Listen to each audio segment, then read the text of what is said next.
Selamat pagi, damai sejahtera dan sukacita senantiasa melimpah di dalam Tuhan Yesus.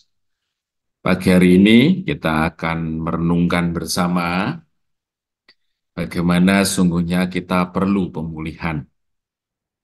Nah, Bapak Ibu Saudara, tentu tidak satupun dari kita yang tidak menghendaki satu kondisi yang aman, kemudian damai, semua orang hidup dalam kebenaran, kita mencari nafkah dengan kondisi yang mendukung seperti itu Bapak Ibu Saudara.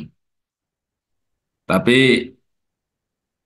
kondisinya ya sudah berulang kali seringkali tidak seperti itu ya. Banyak hal-hal yang terjadi itu menunjukkan bahwa ketakutan orang akan Tuhan itu semakin hilang. Bahkan di mana-mana orang yang punya tanggung jawab itu justru sudah menyerah gitu ya. Kalau jam 9 malam, beberapa waktu terakhir, kondisinya sepi karena di Semarang ada kreak gitu ya. Tentu dalam pikiran kita, bagaimana orang tuanya kok nggak bisa mengatur anaknya. Ternyata saudaraku pelakunya itu ya umur 16 tahun, 17 tahun seperti itu. Dan di videonya banyak. Tapi kalau kita lihat apakah orang tuanya memang membiarkan demikian ya, orang tuanya menyerah, sudah nggak bisa ngatur anaknya. Kemudian Pak Polisi di berbagai kota juga kalau menemui seperti itu kami halalkan masyarakat untuk menghakiminya juga sudah menyerah. Jadi sesungguhnya segala macam kejahatan, perilaku yang tidak sesuai firman, orang cenderung mengingkari nilai kebenaran, itu ya karena sudah menyerah. Ya. Pada sisi yang lain, dunia berkembang dengan segala teknologinya yang pada awalnya diharapkan bisa menjadi solusi, tapi justru dipakai untuk hal-hal yang bersifat kejahatan atau menyebabkan orang berbuat dosa. Ya, teknologi IT, telepon seluler, yang pada akhir-akhir ini justru permasalahan itu muncul karena teknologi yang pada awalnya sangat membantu untuk kita saling berkomunikasi, tapi nyatanya tidak demikian. Seorang diwajibkan sekolah dan banyak orang pandai.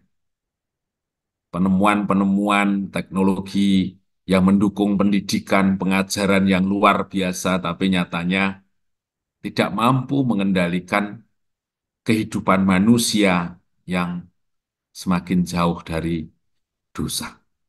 Agama disiarkan dengan berbagai macam cara ya di dunia apa namanya media sosial, banyak pengajaran, tapi perilaku korupsi, penyalahgunaan kekuasaan berkembang sedemikian rupa. Itu menunjukkan bahwa dunia dengan hikmatnya sudah tidak memberikan solusi pada persoalan-persoalan yang terjadi. Tapi tentu kita bagi umat Tuhan, Bapak Ibu Saudara, ada satu harapan. Sumber pemulihan itu tersedia bagi kita ketika kita mau datang, kita mau menghampiri tahta kasih karunia.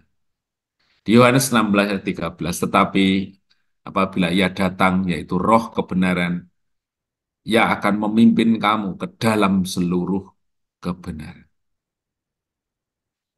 Tuhan dengan kasih-Nya yang luar biasa menyediakan satu jalan, satu solusi yang bisa dihampiri, yang bisa digerakkan oleh orang-orang percaya, yaitu dengan meminta kemurahan-Nya agar Tuhan menurunkan roh kebenaran.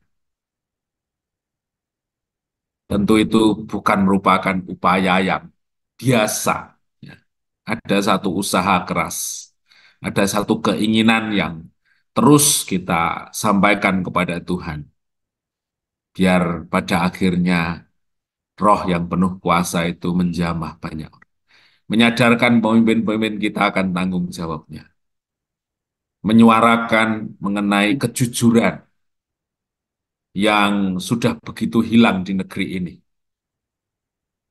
Pada awalnya tentu korupsi karena alasan kekurangan gitu ya, tetapi pada akhirnya tidak ada korupsi berhenti karena sudah merasa kecukupan. Pada awalnya orang iseng-iseng melakukan sesuatu, tapi pada akhirnya iseng-iseng itu justru membuat orang lain menderita, menebarkan ketidakbenaran, menghadirkan roh kebencian, menghadirkan roh pemecah, dan lain sebagainya.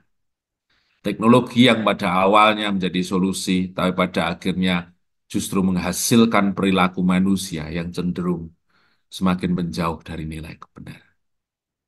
Kesadaran itu tentunya orang percaya diajar untuk berpaling kepada satu solusi yang pasti, yaitu menghampiri tahta kasih karunia, kita bersujud, kita prihatin, kita mendesak, kita memerlukan sekali bagaimana turun tangannya Allah untuk menghadirkan rohnya melalui roh pertobatan agar menjamah negeri dan bangsa ini. Negeri ini diperhadapkan pada satu Allah yang benar, satu roh kebenaran yang membuat bangsa ini dicelikkan dari mata yang buta, hati yang keras, perilaku-perilaku yang menyimpang, sampai akhirnya nama Yesus dimuliakan. Terpujilah nama Tuhan, Bapak Ibu Saudara, mari kita bawa hidup kita pada pagi hari ini pada satu niat, pada satu tekad untuk menyatakan bahwa satu-satunya solusi yang dihadapi di negeri ini itu kita bisa pecahkan ketika rohnya turun menjamah negeri dan bangsa. Terpujilah nama Tuhan. Mari kita berdoa.